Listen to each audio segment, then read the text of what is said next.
Hello, welcome to another Wine with Tweedy video. I'm here in my probably second favourite spot to sit at the base of an oak tree on the heath, and the clocks have just gone back yesterday, so we're suddenly plunged into a very different period of the year where the sun sets before 5 p.m. I took a different route to the heath today by way of Hampstead, which is the other side of the heath from where I live, and I went to Jeroboam's. I did buy a Haute Côte de Nuit from there, but I'll save that for another day because what I found as well is this. How cute is that? I mean, you probably are struggling to get a sense of scale. I mean, that's my wine glass for comparison. It's a half bottle. Very rare to find half bottles of anything worth drinking from Burgundy, but particularly from a named village like Gevrey Chambertin. The vintage is great. 2017 is my favourite Burgundy vintage, and it's not exactly a Premier Cru, but it's from a named vineyard site, a bit like the Clopia I was having the other day. Not a Premier Cru, but it is from a named vineyard called La Justice. The producer is Antonin Guyon. I probably had something from those people before.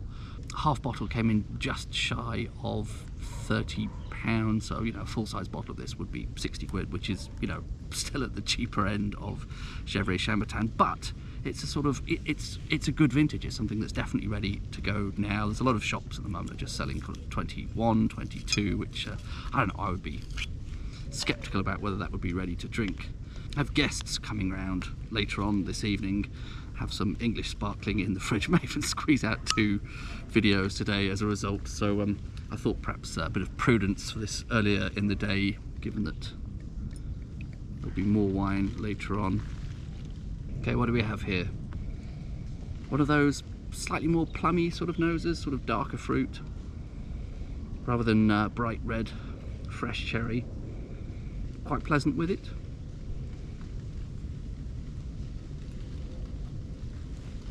Quite rich on the palate, very, very, very fine, slightly peppery tingle of tannin afterwards, not getting in the way of the enjoyment of the rest of the wine. The nose going a little bit perfumey now. Something slightly floral there. You know, usually floral notes in Burgundy are either rose or violet or some combination of the two. Sort of slightly, not sure how to pin that one down. Maybe a tiny bit more on the violet side.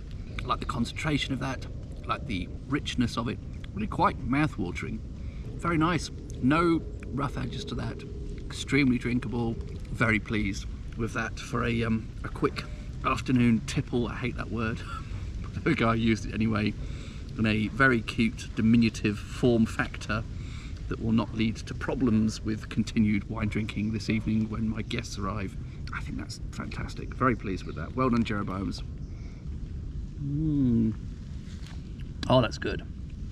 I note on Jeroboam's website they have a case of 12 of these diminutive little half bottles of La Justice Gevrey Chambertin from Guyon, whatever the producer was called, and I'm very tempted to just buy a ridiculous dozen. I don't know if you can see that, but I think it is actually raining a bit now. And there's some sous-bois for you, some forest floor.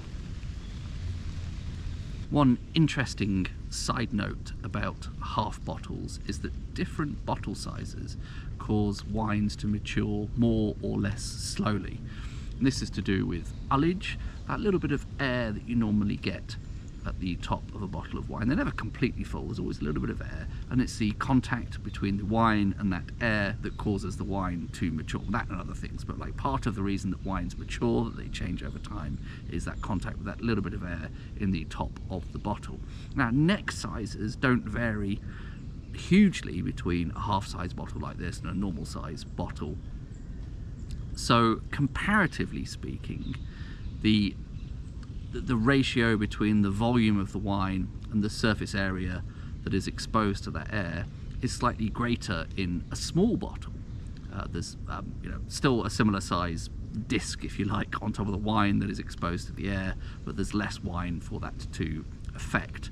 So half-size bottles actually mature more quickly than their full-size counterparts. That's not necessarily better, it's not necessarily worse, but it is different, and that makes them quite an interesting thing. This is spectacular. I'm absolutely loving this. I don't feel I've really done it justice with the tasting notes. So fruit-wise, there is a little bit of cherry emerging, but it's overall something kind of darker and richer and more brooding than that. It's certainly not sort of, you know, light and fresh, but it's not overbearingly rich either. And definitely something perfumey on the nose. Just absolutely lovely. Really hard to put my finger on, but a really beautiful fragrance. Weight on the palate, perfect. Wonderful concentration. Again, sort of richness to it. Little tiny nips of licorice, something very sort of subtle kind of background spice that it absolutely isn't interfering with the enjoyment of that beautiful rich fruit. But there are, you know, there are other things going on here. And you know, the condition is just perfect. It's probably helped by the fact that it's a relatively cool day. I don't know, the ambient temperature around here is sort of 12 degrees, so just by carrying this out to the woods, the serving temperature seems to be perfect. And it's just got better and better as it's gone on. I'm having a good time. Why do I have to go back home and, you know, socialise? Much rather sit in the woods.